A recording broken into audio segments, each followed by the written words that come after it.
Isang magandang araw po muli sa inyong lahat, mga minamahal kong mga kapatid sa Panginoon. Ito po ang inyong lingkod, si Pastor Ruel Camia po, mula po dito sa Winnipeg, Manitoba, Canada. Para po sa ating pag-aaral ng salita ng Diyos ngayong umaga, welcome po sa Tinig ng Pag-asa. Araw po ngayon, ng Martes, ang ating pag-aaral ay pinamagatan ko pong Reducing Conflict. Hahanguin po natin ang sulat ni Pablo sa mga taga-Pilipos, chapter 2, verses 1 to 8.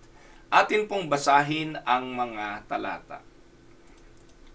Therefore, if you have any encouragement from me being united with Christ, if any comfort from His love, if any common sharing in the Spirit, if any tenderness and compassion, then make my joy complete by being like-minded, having the same love, being one in spirit and of one mind. Do nothing out of selfish ambition or vain conceit. Rather, in humility, value others above ourselves, not looking for your own interest, but each of you to the interest of the others.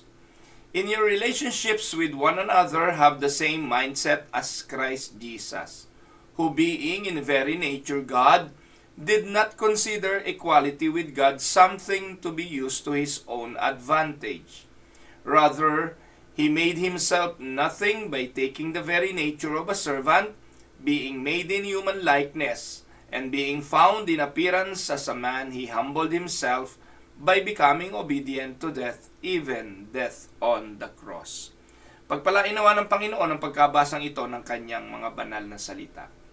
Mga minamahal na mga kapatid, ang pamagat ay reducing conflict. Dahil ang tao ay may kanya-kanyang opinyon halos sa lahat ng bagay sa mundo, kagaya ng politika, ng sports, ng religion, totoo na ang conflict seems to be a given in human relationship. Hindi po ito maiiwasan. Ito ang something that inevitable that will surely happen in human relationship. At the Bible does not hide from the issue of conflict. In fact, napakadaming mga kasaysayan sa Biblia ng conflicting relationship. Pero sa araw na ito mga kapatid, ang atin naman tatalakayin ay hindi ang totally ma-eradicate ang conflict. Hindi naman po mangyayari yon. Ang pamagat po ay reducing conflict kasi ito lang ang pwede nating gawin. Sa pamamagitan ng karunungan, sa pamamagitan ng aral ng Biblia at sa biyaya ng Diyos, mabawasan natin ang mga conflict na ito. Alam niyo po, from Moses to David, to Jesus to the Apostle Paul, the Bible's greatest figures found themselves in conflict with someone or something.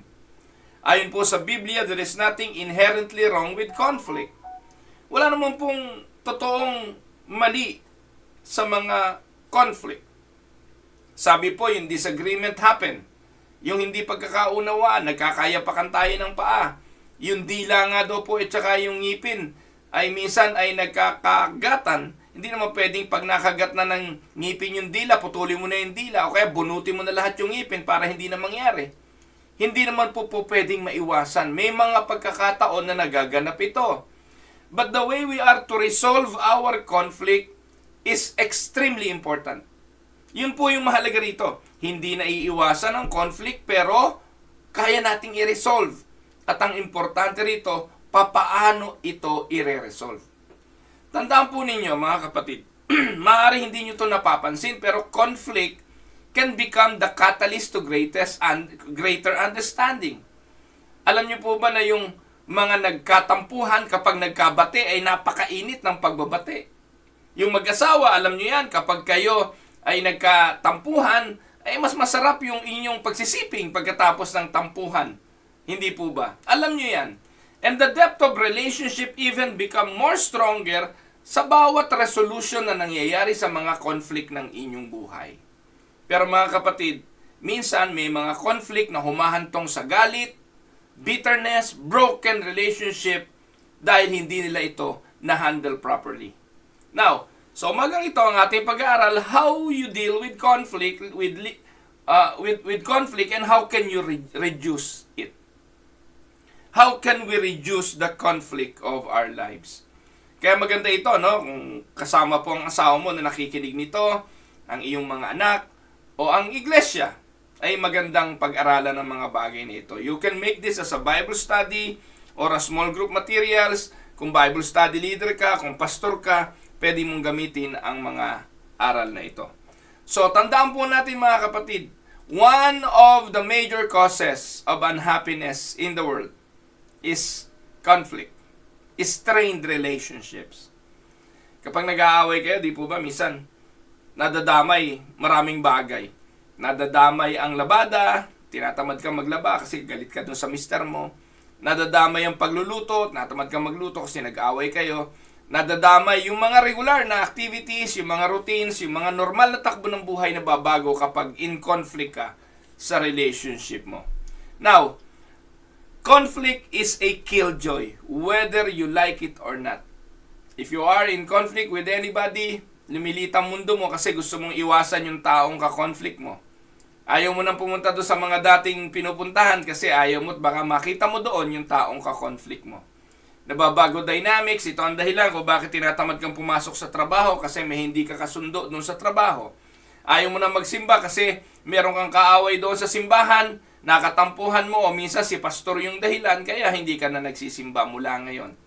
Tandaan po ninyo mga kapatid, importante ang pag-handle ng mga conflict na ito kung gusto mong maging masaya sa buhay mo. Ang pangunahing cause ng unhappiness ay ang mga taong maraming kaaway. Tandaan po ninyo, paano daw natin i-handle ang conflict na ito? This is the first question that we need to ask ourselves. How do you handle the conflict in your life? Alam niyo po ba na unity is the key ingredients for success and fulfillment in life? Ang pagkakaisa ay naghahatid ng fulfillment sa buhay. Ang pamilyang nagkakaisa masaya. Tama? Ang pamilyang nagkakaunawaan at konti lang ang conflict, nagiging matagumpay. Ang mag-asawa na natutunan na paano i-handle ang kanilang mga magkakaibang opinyon at natutunan na i-handle yung conflict ng buhay, nakapagsasama ng maligaya. Tandaan po ninyo, unity is a key ingredient for success and fulfillment in life. For example, to have a successful business, yung employees must work together. Kapag ang iyong mga tao na empleyado ay hindi magkakasundo, ay yan isang formula for bankruptcy or formula for the failure of your business. Dapat nagkakaunawaan ang mga nagtatrabaho sa isang kumpanya. To have a successful sports team, whether basketball or ano man yan, football man yan, soccer man yan, kung anumang klase ng sports yan, kailangan yung mga player ay nagtatrabaho sama-sama for the success of the team. To have a successful government, yung Senado, Kongreso, Presidente, lahat ng mga namumuno dapat nagkakaisa at may layunin para sa ikauunlad ng bayan. To have a successful family, the members works together. Kapag hindi magkakaugnay ang puso ng tatay, ng nanay at ng mga anak, that is also a recipe for the disaster and for the disintegration of the family. At kung pupunta tayo sa simbahan, to have a successful church, we must work together. So ang susi po ng lahat mga kapatid is unity. That is the key ingredient for the success and fulfillment of whatever organization or even our lives. Amen? Now, let us go now to our topic. Ang tanong how do you reduce conflict and increase cooperation? How can we reduce conflict? Alam niyo po, very little is accomplished in life by yourself. Napakaliit ng natatrabaho at nagagawa o naaabot kung nag-iisa. Balikan niyo po ang lahat ng mga naging tagumpay niyo sa buhay ninyo. Hindi mo naabot mag-isa yan. Kung ano ka man ngayon, hindi mo narating yan ng ikaw lang. Laging may mga taong kaagapay, laging may katuwang, may nananalangin, may sumusuporta, may tumutulak, may nag-encourage.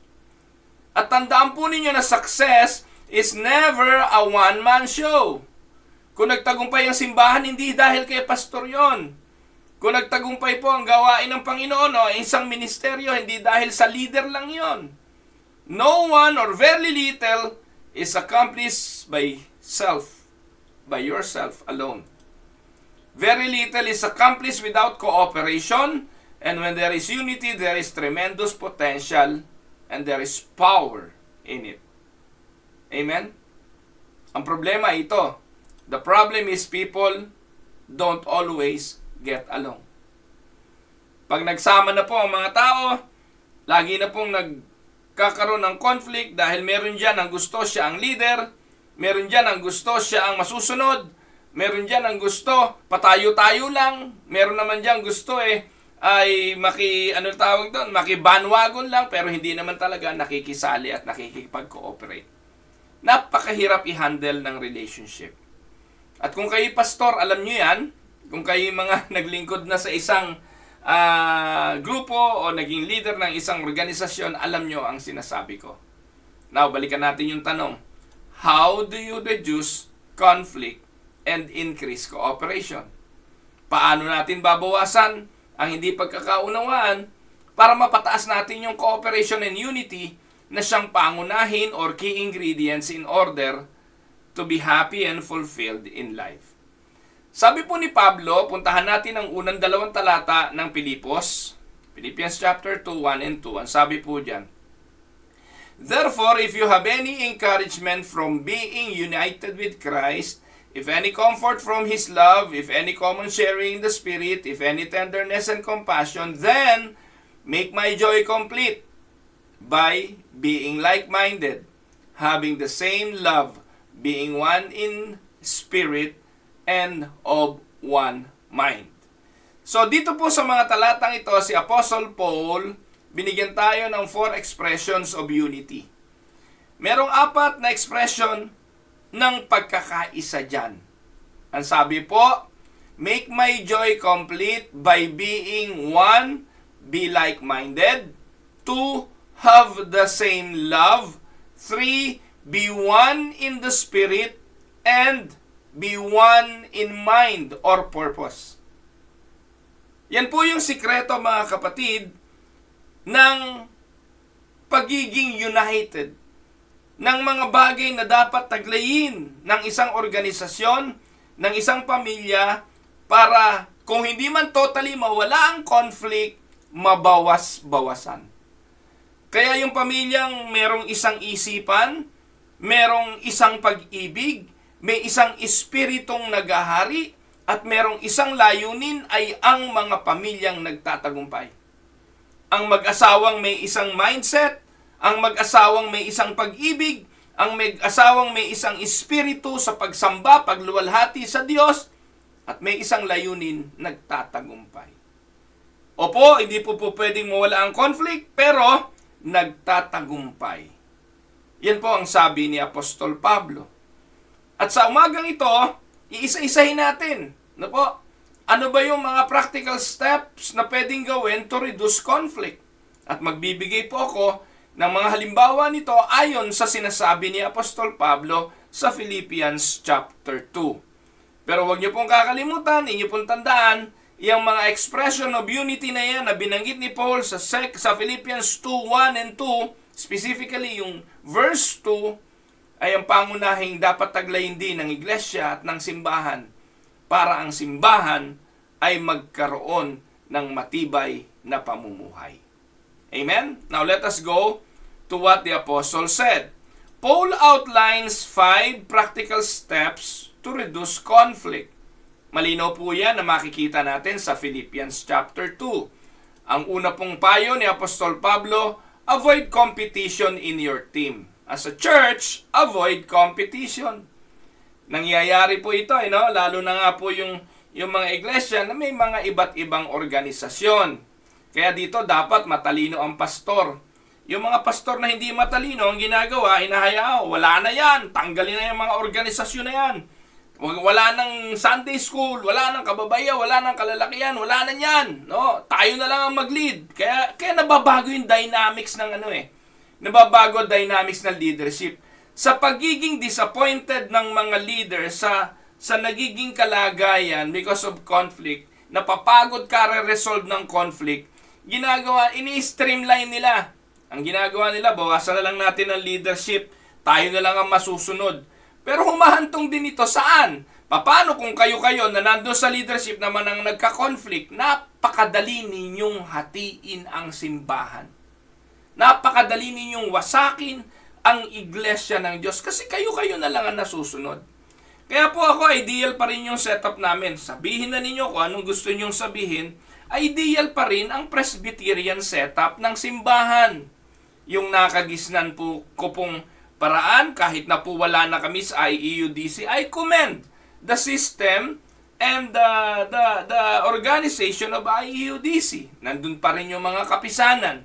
Nandun ang kababaihan, kalalakihan, nandun pa rin yung mga young adult. Ngayon po, lilikha kami ng panibagong organization sa Winnipeg Unida.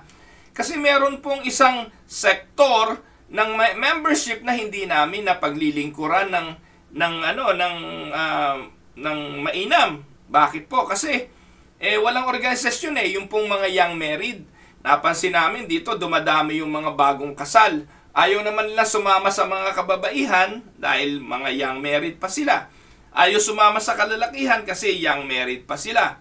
So magkakaroon po kami ng experimental changes by the year 2025, part ng aming planning, na ang young married ay magiging isang organisasyon. Subok lang, hindi pa naman ito nagtatagumpay at hindi pa nagagawa kaya hindi po ma-legislate. Ganun po kami, hindi kami agad nagpapasya, hindi ginagawang batas hanggat hindi nasusubukan. So, ano pong dahilan ba't ko'y kinukwento ito? Most of the time, kapag naging ang pastor at ang iglesia ay nakasentro na lamang sa tinatawag na mga activities, no? Activity-centered organization, ang nangyayari po, nagko-compete ang mga organisasyong ito. Nagko-compete sa attention ni pastor, nagko-compete sa kalendaryo, sa petsa kung kailan gagawin yung kanilang activities, nagko-compete sa budget ng simbahan, kaya madalas nandun ang conflict. Bakit ang laki-laki ng budget ng kabataan? Bakit ang liit ng budget ng kababaihan? Ba't ang mga kalalakihan walang budget? So those are competing issues. Sabihin nyo kung hindi nyo naranasan niya sa mga simbahan, nangyayari yan. At minsan, kung one-man team naman at yung pastor na lang ang nasusunod, wala. Ang nangyayari, kay pastor lahat yan, lalo na kung ang pastor ay mukhang pera. Siya na lang ang may control, siya na lang ang nasusunod, at nakakalungkot kapag ang simbahan walang nalalaman sa finances ng church. Dahil ang nagpapasya na lang, ilang tao o ilang elder, sila na lang ang nasusunod sa pagpapasya, sa paggasta, delikado rin yan. Ang mga miyembro nakanganga, darating yung panahon, madidisoriented yan, sasamaan loob din yan dahil wala silang nalalaman saan ginagastos ang perang kanilang ipinagkakaloob. Sa Winnipeg Unida po, ultimong $1 or sentimo ay mahalagang iniuulat namin. Nakikita ng mga miyembro yung mga ginagasta namin sa misyon, and they support the mission because of that. Nakikita nila ang ginagasta para sa building. Nakikita nila maging ang sweldo ng pastor. Nakikita nila ang lahat up to the last penny. Importante yon para magtiwala sila sa leadership, maiwasan ang kompetisyon. Let us avoid competition in your team. Ginawa ko pong in your team kasi yung makipag-compete ka sa iba, wala namang problema dun Wala namang pagsasama talaga si Baal at ang Panginoon. Hindi naman pwede magsama ang langis at ang tubig. Hindi naman pwede magsama ang liwanag sa kadiliman. Kaya ang kompetensya natin sa mali, lagi. Ang kompetensya natin sa mga bulaang propeta, lagi. Pero within the context of our church, within the context of our family, within the context of our close relationship, dapat hindi tayo nakikipag-compete. Kasi tayo yung magka-partner. Amen? And too often, we compete with people of our own team. Sabi po ng verse 3, sabi ni Paul, do nothing out of selfish ambition. Do nothing out of selfish ambition. Alam nyo, maraming mga tao para lang umangat, manyayapak ng iba Para lang makakuha ng posisyon, sisirain yung ibang nakaposisyon. Para lang makuha yung gusto, because of selfish ambition, mangwawasak ng buhay or maging ng ministeryo ng iba. Ganyan din sa mag-asawa, nagko-compete sa atensyon ng mga anak. Yung mga anak, nagko-compete sa atensyon ng mga magulang. Bakit kailangang mangyari ang mga bagay na ito? Huwag nating kalimutan, human nature, madalas talaga tayong makipag-compete maging sa ating mga kasama sa loob ng organisasyon. Instead of complementing each other, we are competing. So, ano nangyayari? Madalas nangyayari yung away, they have conflicting desires, and because of that, nawawasak maging ang gawain ng Panginoon. As a kid, nung mga bata tayo, involved tayo sa sibling rivalries. Normal yun sa mga bata, di ba? Gaya namin, lumaki kami sa mahirap na pamilya. At sa mahirap na pamilya, laging kapos eh. Kapos ang pagkain, kapos yung mga damit, kapos yung mga basic necessities ng buhay. Kaya magko-compete. Alam niyo po, ewan ko kung maniniwala kayo, lumaki po ako, kaming dalawa ni Lando, isa lang toothbrush namin eh. Iyo, no? Pero mas okay na rin yun kaysa sa walang toothbrush. Kasi meron naman po talagang pamilyang wala ni toothbrush eh. Pero kami po, ni Lando, lumaki na po kami nun, isa lang toothbrush namin. Kaya paunahang gumising. Pag nauna kang gumising, ikaw unang gagamit ng toothbrush. At alam niyo ba yung toothpaste namin nung araw? Alam niyo ba yung Maxam? No? Yung Maxam, na kapag ginamit mo yung toothpaste na Maxam, para kang nagtutoothbrush ng sabong panlaba. Ang tindi nun, ang tapang, no? Talaga yung gilagid mo pantal no? Manhid pagkatapos mo mag-toothbrush ng Maxam. So, kinukwento ko lang ito, hindi para siraan yung pamilya namin. Kundi para ikwento lang na talagang mahirap ang buhay Pag may nagbigay ng pansit galing kapitbahay, nako, yun na yung pinakamasarap na pansit sa buong mundo.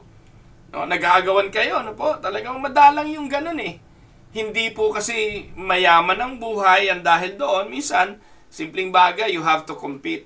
Nag-aaway. Si kuya, kinain lahat. No? Madalas ganun ang naririnig ko. Kasi akong panganay, no? Ako yung napapagbintangan lagi. So, madalas po ay nangyayari ito, mga kapatid.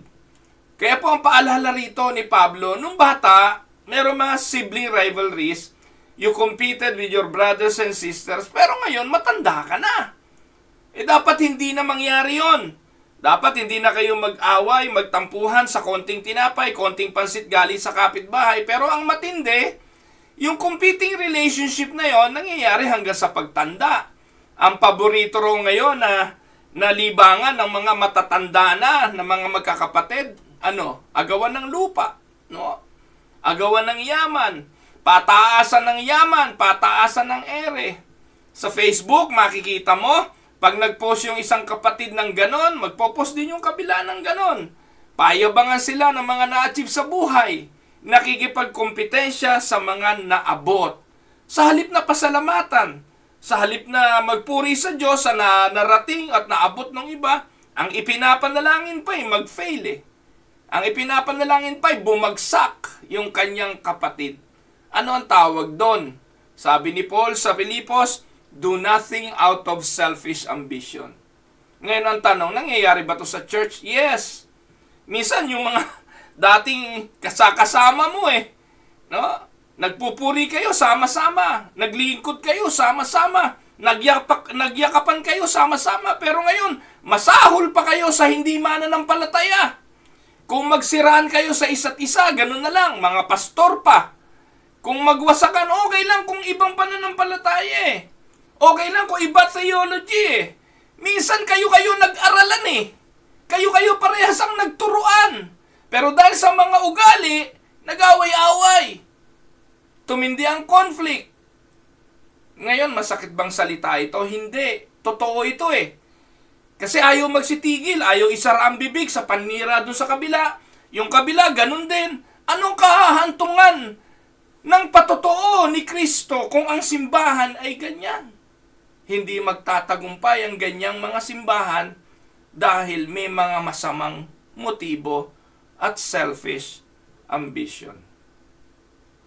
Sabi po ng talata Now, sabi ni James chapter 4 verse 2, verse 1 and 2. What causes fights and quarrels?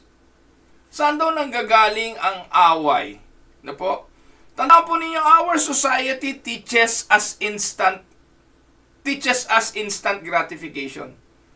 Gusto natin yung gusto natin mangyari sa gusto nating paraan at sa gusto nating panahon. When my needs conflicts your needs, we have trouble. Kapag ang gusto ko ay laban sa gusto mo, away na sigurado.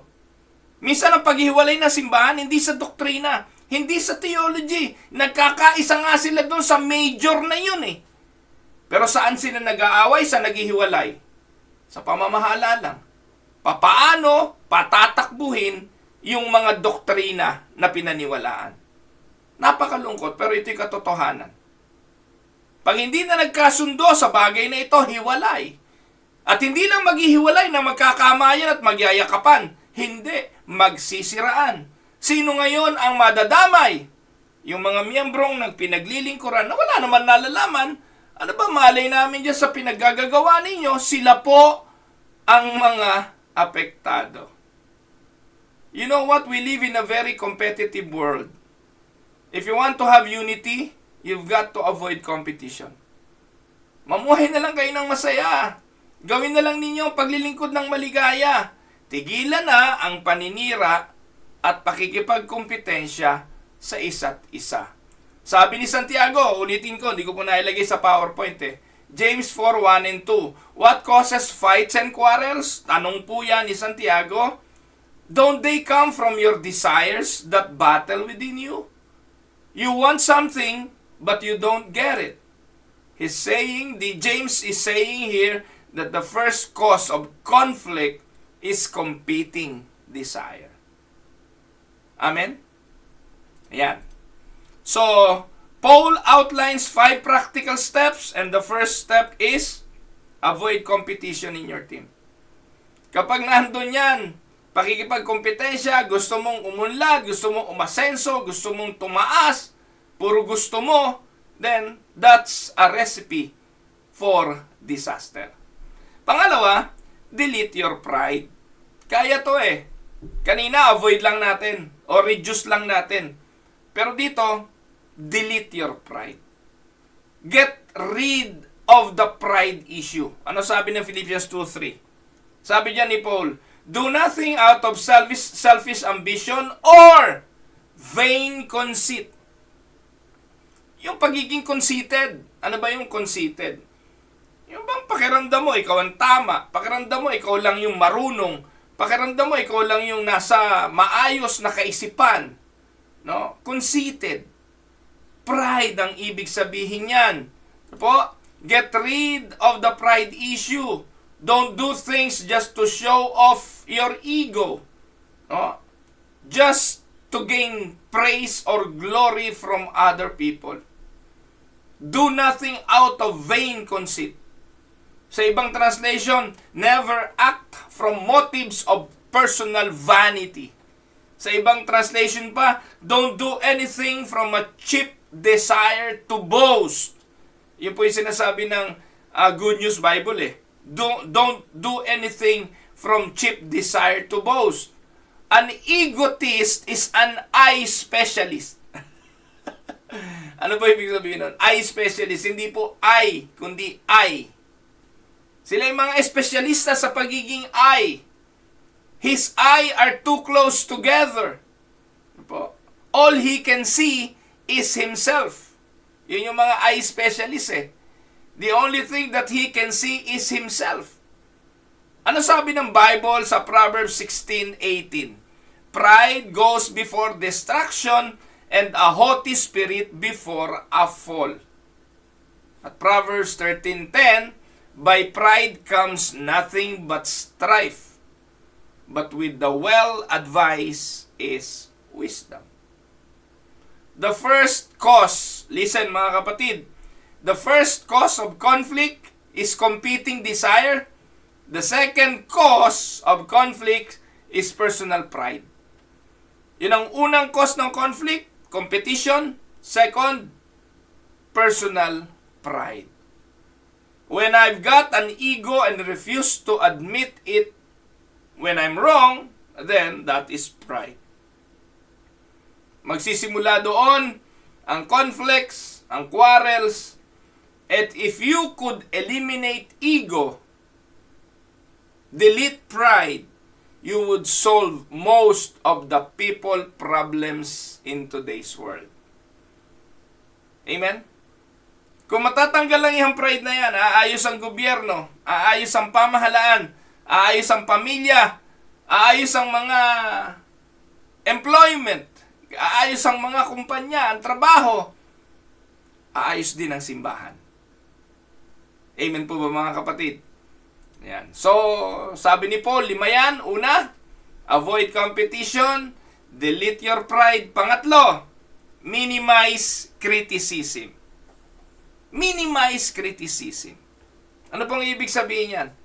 Sabi po ni Paul sa verse 3 ng Philippians 2, do nothing out of selfish ambition or vain conceit. Rather, in humility, value others above yourselves.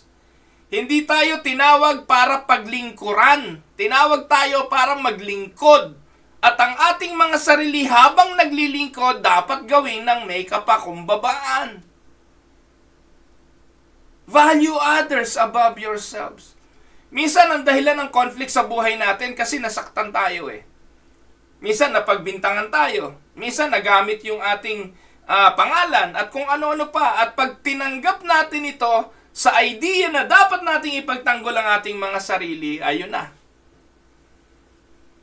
Hindi na tayo titigil. Ikikriticize na natin yung tao na gumawa nito. And most of the time, no, ito payo sa mga leader, sa mga pastor. Kung ayaw nyong kayo ay ma-criticize, no po, ayusin ninyo ang mga pagmiministeryo. Pero tandaan po natin, kahit na po ayusin natin ang pinaka-the best natin, narinig ko nga yung post ni Pastor Paulo Vasquez ni James Ingram. I did my best, but I guess my best wasn't good enough. No, si James Ingram nga po ba yun? No, kahit na ano pong gawin natin talaga sa ministeryo, makikriticize tayo. Lalo kung ikaw ay pastor. Ako po linggo-linggo lagi ako may criticism. Alam nyo kung saan galing ang criticism? Sa pinakamalapit na tao sa buhay ko. Sa asawa, mga anak. Nagbibilangan yun ng maling conjunction. Nagbibilang yun ng maling grammar. Nagbibilang yun ng maling aking pronunciations. So sila yung number 1 kritiko Kaya minsan, natutuwa ako pag naiko-correct. Pero minsan naiinis na ako pag sobrang dami na. Pagkatapos ng pananambahan, kakain kami tanghalian. Sabi, tatay ilan? Tatlong maling conjunction. Sabi nung isa, nung bunso ko, tatay, maling grammar. Hindi ko lang masabi, kayo na kaya mag-sermon, no? Nakakainis na rin minsan, mga kapatid, yung lagi mong naririnig, yung mali mo. Naririnig mo yung criticism lagi sa'yo. At pag hindi mo nga alam i-handle ito, sasabihin mo nila sa kanila, pwede ba, huwag na kayong magsimba kung ganyan lang gagawin ninyo. Magbilang naman kayo ng mga bagay na maganda, na naintindihan nyo sa sermon, nang natutunan nyo maayos kesa dun sa mga mali na iniisip na hinahanap ninyo lagi. Kaso sasabihin sa'yo, gusto ko lang naman namin i-correct kasi mahal ka namin. Pero yung ginagawa ninyong kritisismo, hindi na nakaka-correct, nakakabuisit na. Ano po? Sapagkat ang criticism, hindi po yan ay nakakatulong kung iyan po ay lagi na lang na naririnig. Hindi nakaka-encourage, nakaka-discourage pa. Kaya dito ang sabi, i-minimize mo. Okay lang mag-criticize, ilagay mo naman sa lugar. I-timing mo naman. Ayan, may mga timing dyan. Ano po? Sabi po, in humility, consider others better than yourself. Minsan yung nagkikriticize, di naman magaling. Yung mga salita ng salita, sila naman yung walang ginagawa. Yung mga komento ng komento, sila yung ubod ng tamad. Nagkukomento sa mga bagay tungkol sa offering, di naman nagbibigay. Ganyan po ang nangyayari Kaya para tumino ang iyong buhay, maging masaya ka, bawasan mo yung criticism. When he says better, he doesn't mean superior. He means worthy of respect. Yan ang sabi po ni Paul In humility, consider others better than yourselves. Hindi naman pag sinabing better than yourselves, sabihin mong superior than yourselves. Hindi. Pag sinabing better, ibig sabihin yan, worthy of respect. Ang sabi po sa NIV, mas maganda nga sa NIV value others above yourselves. Dito, nilinaw na value. Sa ibang translation kasi, treat others better than yourselves. So dito, you need to put value. He says you are not to put people down. Give the people value. So lalo na kung naging kasama mo, naging katuwang mo sa ministeryo, nagkatampuhan lang kayo, nagsiraan kayo, si Pablo at si Bernabe, nagkaroon sila ng conflict. Pero wala na kayong mababasa na nagsiraan sila. Wala na kayong mababasa na si Pablo, sinabihan si Bernabe na ganito, na mukhang pera, na kampi kay John Mark, at kung ano-ano pa. Wala nang ganon. Nang nagharap sila, point blank, nag-away sila, naghiwalay sila, and then later on, they commend each other. Sabi ko nga sa inyo, di naman naiiwasan ng conflict Pero i-minimize na ang criticism. Minsan nagbabantayan kayo, nanonood kayo ng mga post, nagbabasa kayo ng mga post ng iba't iba, tapos maninira lang. So, wag na. Ano po? He says you're not to put people down, you treat them better than yourself. So, this is a radical concept, mga kapatid. Ano po? Radical because hindi natin to nakasanayan. Treat others better than yourself. Humility ka mo. Treating others yourself ka mo. Consider them better ka mo. Hindi tayo sanay dyan And that is exactly the opposite of our culture. We are full of people who think we are better than everybody else. Yan ang realidad. People elevated selfishness of an art form, a character quality. He says, decrease criticism because when you are critical, you are thinking that you are better than other people.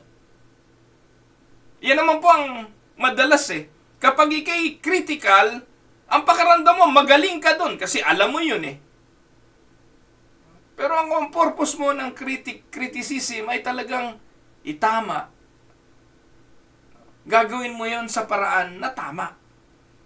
Okay lang ako kasi sa pamilya ko, alam ko hindi naman nila ginagawa yung para saktan ako. Hindi naman nila ginagawa yung para i-degrade ako kasi wala naman nakakakilala sa akin kundi pamilya ko. At sinasabi lang nila yung pag kami-kami.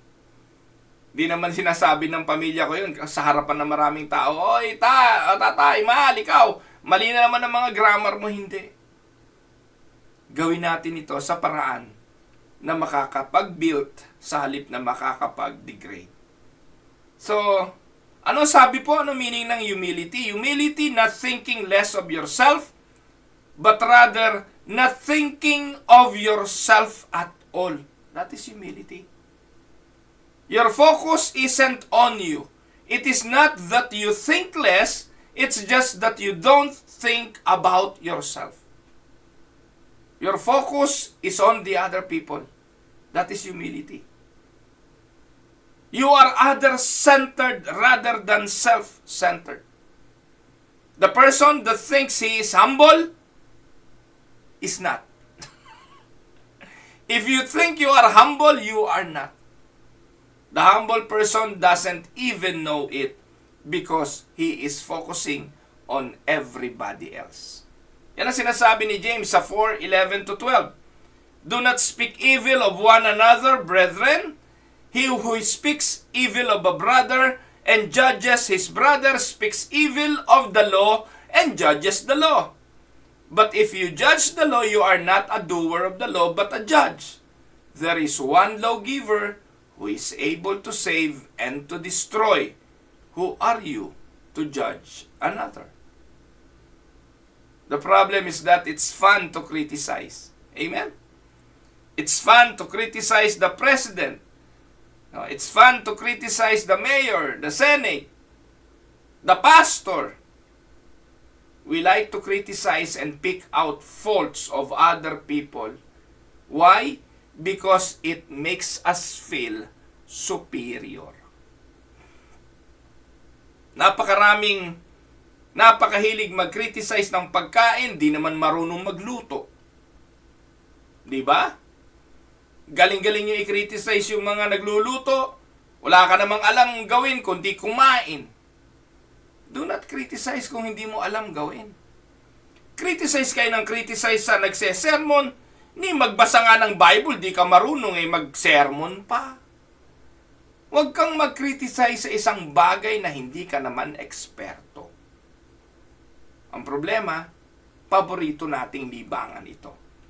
We think we build ourselves by putting other people down. Hindi po totoo yun. Hindi ka umaangat sa pamamagitan ng pagbagsak ng iba. The Bible says the exact opposite. If you want to get rid of conflict in your life, decrease yourself so that other may increase. Sabi ni John, I must decrease so he must increase. Stop judging other people. The third cause of conflict is when I fail to value other people. When I treat them with less respect than they deserve. Amen?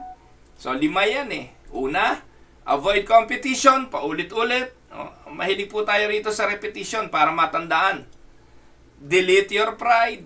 Third, minimize criticism. Hindi ko naman sinasabing tanggalin nyo yan kasi paborito nyo yan eh. Paborito natin mag-criticize. So, i-minimize. At pang-apat, be considerate. Saan natin mababasa yan? Tuloy natin ang basa. Philippians 2:4 na. Not looking to your own interest, but each of you to the interest of the others. Yung interest ng iba. Huwag yung sayo. So, ibig sabihin, be considerate. Mapagpasensya. Sa simbahan yan, pag may kainan, huwag kang makipagkarera at manguna, lalo kung leader ka. Nauna ka pa sa pila, magparaya ang ibig sabihin yan. Huwag yung tipong laging makaisa, laging makalamang. Sa buhay, sa tahanan, kapag merong tao na wala nang inisip kundi yung kanyang kapakanan at hindi kapakanan ng iba, hindi considerate, siya yung laging magiging cause ng conflict. Siya yung tao na alam niyang ang pagkain ay sapat naman para sa 5, pero kakainin niya ang kalahati, bahala na yung hindi makakain. That is inconsiderate. That is being inconsiderate. Importante yan mga kapatid. Each of you should not look only to your own interest. Don't just be interested in your own affairs. Yan ang ibig sabihin yan eh. Yung mga tao wala nang inisip kundi yung sarili niya lang kapakanan. No? Yung bang sarili niyang kaalwanan lang. No? Meron ako nabalitaan ngayon, yung simbahan daw ay isa lang electric fan. At meron daw babae doon na laging doon siya nakaupo, sa kanya lang nakatutok. Sa halip na paggalawin niya, di ba gumagalaw naman yung electric fan? Ayaw niya, gusto niya naka-steady at nakatapat lang sa kanya. Bakit? Ang katwiran niya, ako nag-donate niyan eh. Siya kasi nag-donate. Hindi ba yung tunay na ikaw ay mananampalataya? Ikaw ay totoong mabuting Kristiyano?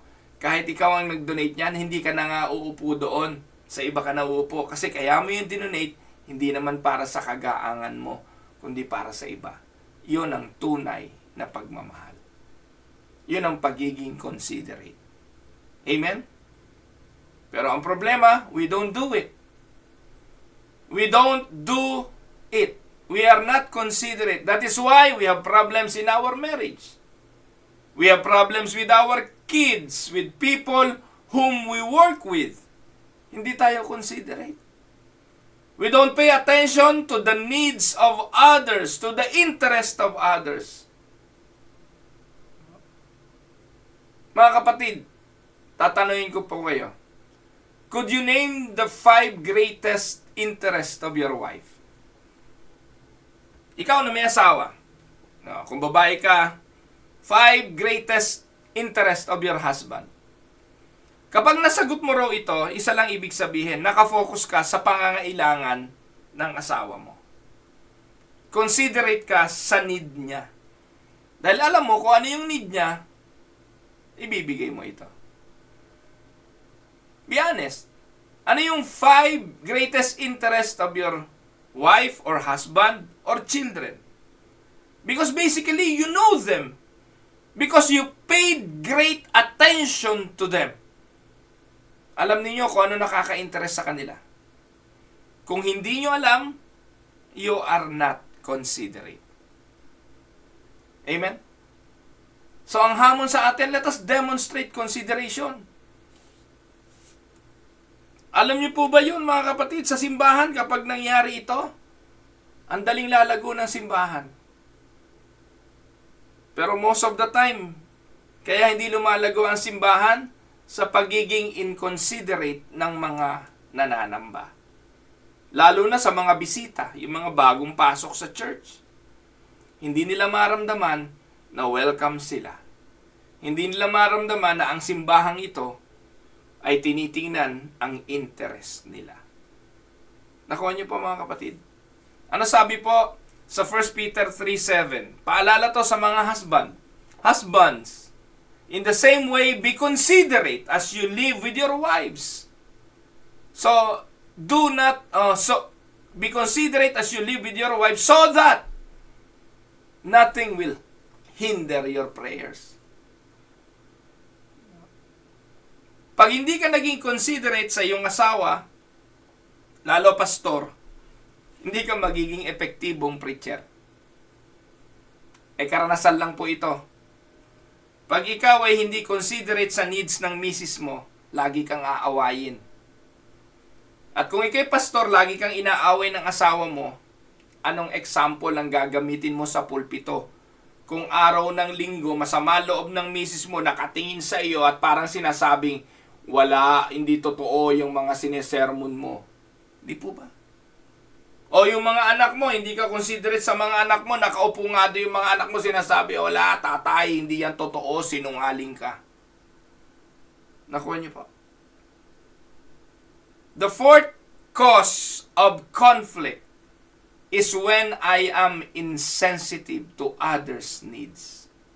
When I only see my needs, my feelings, how tired I feel, how pressured I feel, what I'd like to do on my day. Pag ganon, that is a sure way to more conflict. So maging considerate ka naman. Napapagod din naman yung misis mo. Napapagod din yung mister mo. Pare-pareho namang pagod. Maging considerate sa isa't isa. May tanong po tayo. Paano po pag sinabi ng asawa na manahimik ka na lang? Okay tayo kasi nalimutan ko na kung paano namin naumpisahan ang pananamba. Yan, saka na po natin yan pag-usapan. Po. So, minsan po talagang we need to sit down and talk and be considerate with each other. Ngayon, kung sinabihan niya akong tumahimik na lang ako at wag na akong magsalita, subukan kong gano'n na lang ang gawin, pero manatili pa rin akong asawa sa kanya. Ang mensahe para sa araw na ito'y para sa akin na gawin ko ang mga tungkulin ko. Iwasan kong makipagkompetensya sa asawa ko, tanggalin ko yung pride ko, i-minimize ko yung criticism sa asawa ko, at maging considerate ako. 4 na yan na payo, hindi doon sa mga hindi nakikinig, kundi doon sa mga nakikinig sa akin ngayon. At puntahan natin ang panlima. No. Ayan. Ulitin ko, avoid competition. Delete your pride. Minimize your criticism. Be considerate. At panghuli, panlima, develop Christ-likeness. Para daw maiwasan ang conflict, i-develop natin ang maging kawangis ni Kristo. Mababasa natin yan sa verse 5. In your relationships with one another, have the same mindset as Christ Jesus. Ang tanong nyo siguro, ano bang mindset ni Jesus? Sabi diyan, Jesus was a master of relationship. He is our model and great example. If you want to know how to get along with people, even those who are hard to get along with, look at Jesus and get the same attitude that He had. Ang tanong nyo siguro, Pastor Ruel, ano bang attitude ni Jesus? Mababasa po natin yan, Philippians 2 verse 6. Ito po ang attitude ni Jesus na ating gagayahin. 1, who being in very nature God, did not consider equality with God something to be used to His own advantage. He did not demand His right. Kaya tayo nagkaka-conflict sa iba kasi pinipilit natin yung ating karapatan. Si Jesus nga, kung ipipilit niya yung karapatan niya, Diyos siya eh. Pero hindi niya to ipinagpilitan. He did not use that to His own advantage. Sabi nga ni Satanas sa kanya, anak ka ng Diyos, di ba? Talong ka dyan, hindi ka masasaktan. Kasi nasusulat. Anak ka ng Diyos, di ba? Sige, sabihin mo tong bato, maging tinapay. Pero mga kapatid, ginawa ba doon ni Jesus kahit isa? Hindi. Isinuko niya ang kanyang right. Tanong, kaya niya bang gawin yun? Yes! In so many occasion, ginawa ni Jesus na yung tinapay ay dumami, yung isda ay dumami. May mga pagkakataon na yung bagyo, inutusan niya, tumahimik, iniligtas siya ng mga anghel. Sa lahat ng pagkakataon, napatunayan ng Panginoon kung sino siya. Na siya'y Diyos. Pero hindi niya to ginamit to His own advantage. Kayang magpababa ng libu-libong anghel at pugnawin ang lahat ng tao sa mundo. Pero ang sabi ng Panginoon, not my will, but your will be done. Jesus did not demand His right. And the person who yields his right to God gets God as a defender of his rights. Who do you want defending you, yourself or God? Tandaan ninyo, mapapagod kayo kadidepensa para sa sarili ninyo. Hayaan nyo na ang Diyos ang dumepensa. And take note, who can do better on defense, you or God? Amen? Ngayon, ano pa ang ginawa ng Panginoon? Verse 7, rather, He made Himself nothing by taking the very nature of a servant. Ayan. Kung ganito po yung magiging attitude natin, na tayo po'y lingkod, magiging maayos. Gagawin mo yung mga bagay na ginagawa mo bilang paglilingkod. Gawin mo to ng masaya. Pero yata, common na yata yun habang nagtatrabaho, dabog ng dabog. Habang nagtatrabaho, bunganga ng bunganga. Hindi ko lang alam kung nakakagaang sa trabaho ba yun. Habang naghuhugas ang plato, reklamo na reklamo. Nakakagaang ba yun? O kaya habang naglalaba, dabog ng dabog. No? Nakakagaang ba yun? Kung nakakagaang ng trabaho, sige, magdabog kayo ng magdabog. Kung gano'n sa palagay ninyo ang makakagaang Pero I don't think so. Jesus had a serving attitude. Now, the question is, how do you know if you have a serving attitude? How do you respond when people treat you like a servant? Si Jesus, ano ginawa niya? Verse 8. And being found in appearance as a man, He humbled Himself by becoming obedient to death. Even death on a cross. Sabi nga ng Bible yun naman mga pagdurusa ninyo, hindi pa humantong sa kamatayan Tama nga naman. Yung mga bagay na ipinagrereklamo natin hindi naman hahantong sa kamatayan. Minsan pakaramdam lang natin na argabyado tayo. Minsan pakaramdam natin lugi tayo. Hindi tayo compensated. Hindi tayo nabigyan ng pagpapahalaga. Iyon ang madalas na nagiging cause ng ating mga conflict. Pero ang huling hamon sa atin, gayahin natin si Kristo. He was willing to sacrifice for the benefit of others. Tandaan po ninyo, it is impossible to live a lifestyle of total unselfishness on our own. Sa ating mga sarili, hindi mangyayari talaga na makapamuhay tayo ng totally unselfish.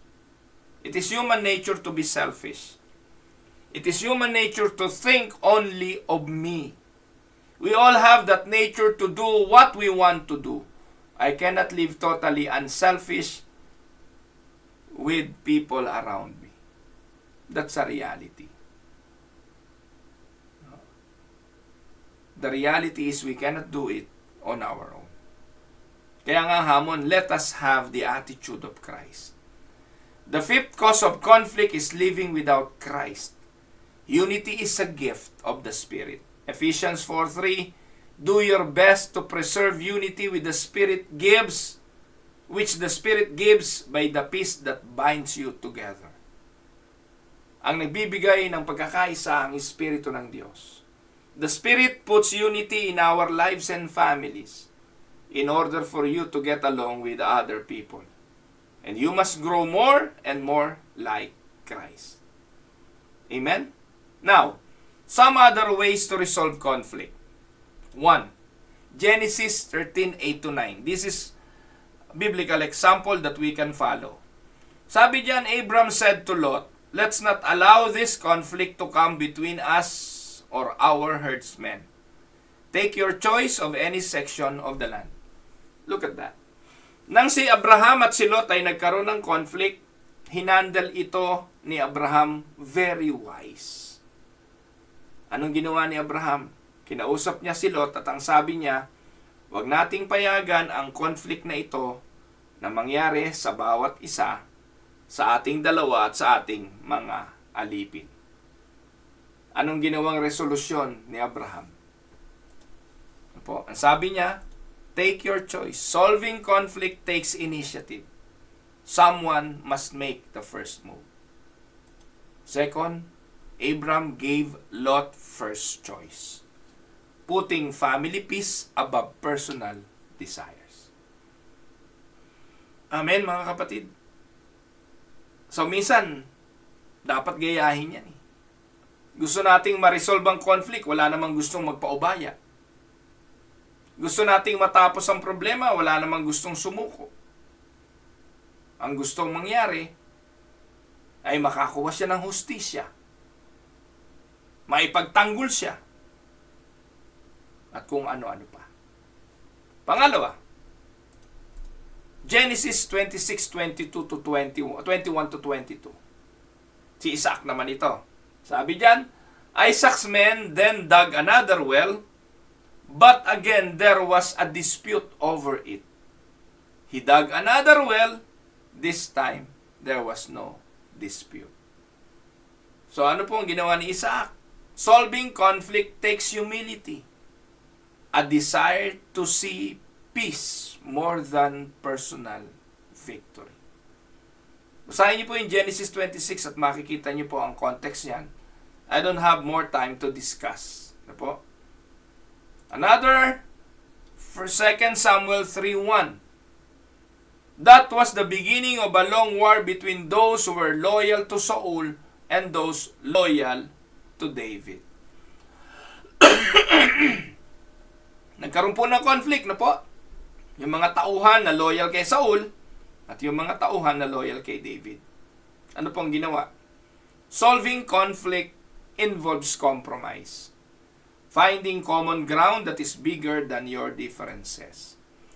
If neither side is willing to take the initiative or show the necessary humility to seek common ground, conflict will result in a broken relationship or even war.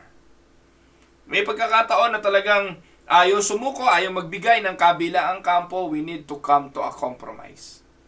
At kung walang magbibigay at papayag sa compromise, magre-resulta ito ng mahabang digmaan at mahabang pagtatalong hindi na uuwi sa pagkakaunawaan. Amen? At panghuli, Numbers 12:1 and 2, si Miriam and Aaron criticized Moses because he had married a Cushite woman. They said, "Has the Lord spoken only through Moses? Hasn't He spoken through us too?" Alam niyo ang kwento nito? Ito yung si Moses kasi nag-asawa siya ng black Cushite. No po? Dahil doon, si Aaron tsaka si Miriam nagalit. May karapatan naman sila magalit kasi pinagbabawal yung intermarried o interracial marriage sa kanila.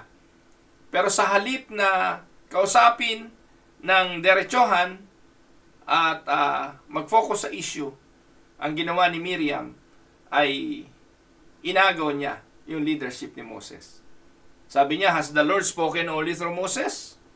Hasn't He spoken through us too?"